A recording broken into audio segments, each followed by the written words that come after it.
Baik, Assalamualaikum warahmatullahi wabarakatuh. Sebelumnya perkenalkan, nama saya Deridwan dengan NPM 2024 14500 358, dan ada teman saya Tegar Maulana dengan NPM 2024 14500 446.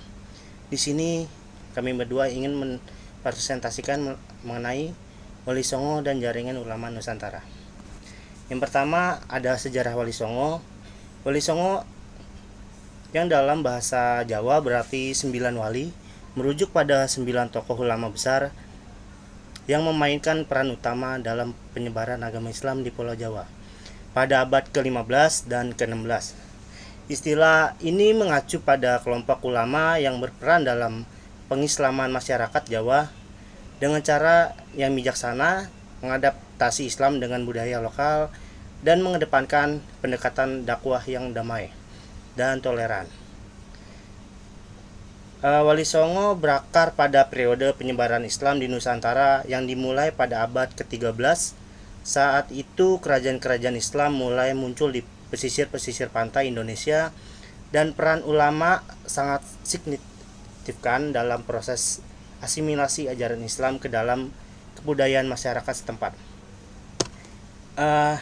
Berikut juga ada nama-nama Wali Songo, yaitu yang pertama ada Sunan Giri.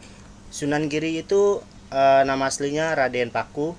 Sunan Giri dikenal sebagai pendiri Kesultanan Giri di Gresik dan merupakan tokoh yang sangat berperan dalam memperkenalkan Islam kepada masyarakat Jawa Timur.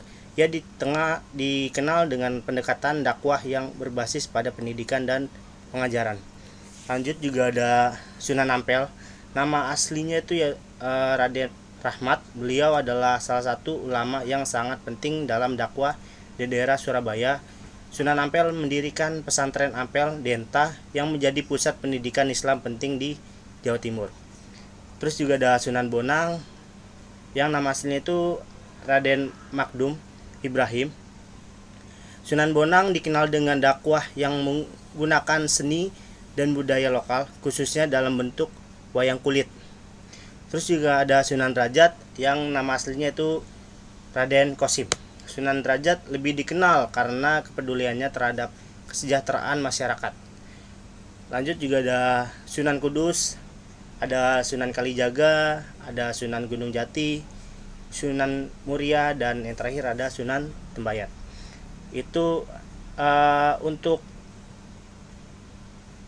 Wali Songo pada abad ke-15 dan 16 di Nusantara, khususnya Pulau Jawa, berada dalam situasi sosial budaya yang sangat dinamis.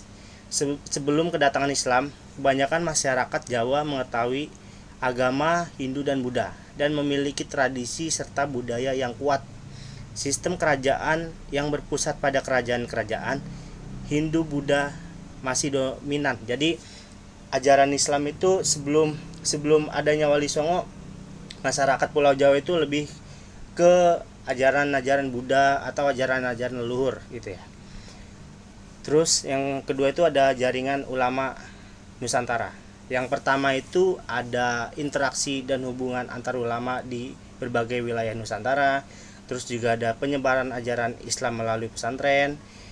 Terus juga ada peran ulama-ulama lain di luar Wali Songo dalam memperkuat dakwah Islam di Nusantara.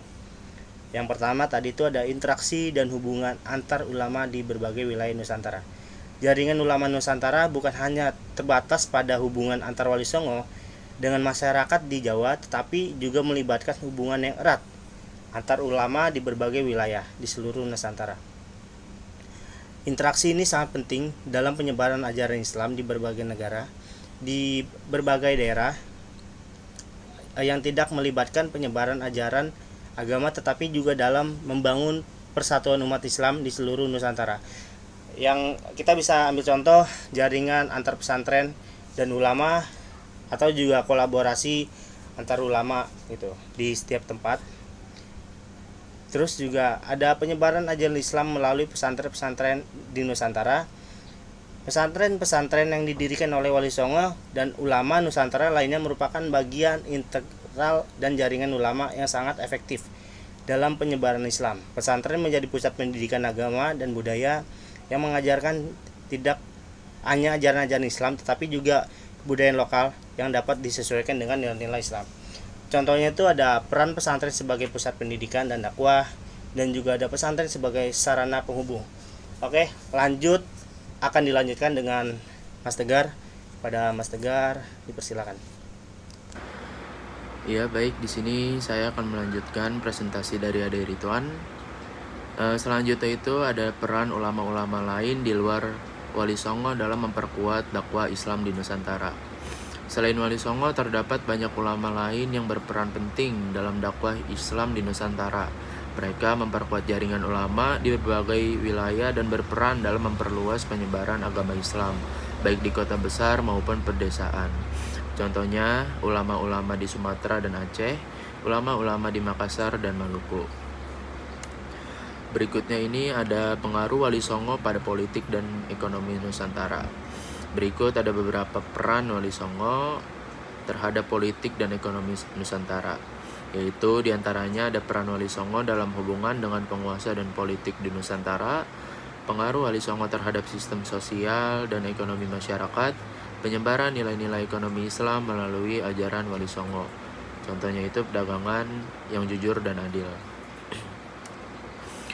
Di sini di poin pertama ada peran Wali Songo dalam hubungan dengan penguasa dan politik di Nusantara.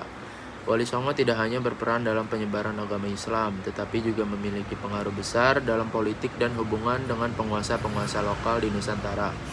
Mereka tidak hanya menjadi tokoh spiritual yang dihormati, tetapi juga sering menjadi penasihat atau bahkan mitra dalam membentuk kebijakan politik. Contohnya itu keterlibatan dalam pemerintahan, penyebaran Islam melalui penguasa, dan kemudian legitimasi kekuasaan. Kemudian di poin kedua ada pengaruh Wali Songo terhadap sistem sosial dan ekonomi masyarakat. Wali Songo turut berperan dalam membentuk struktur sosial dan ekonomi masyarakat Jawa, baik dalam kehidupan sehari-hari maupun dalam tatanan masyarakat yang lebih besar.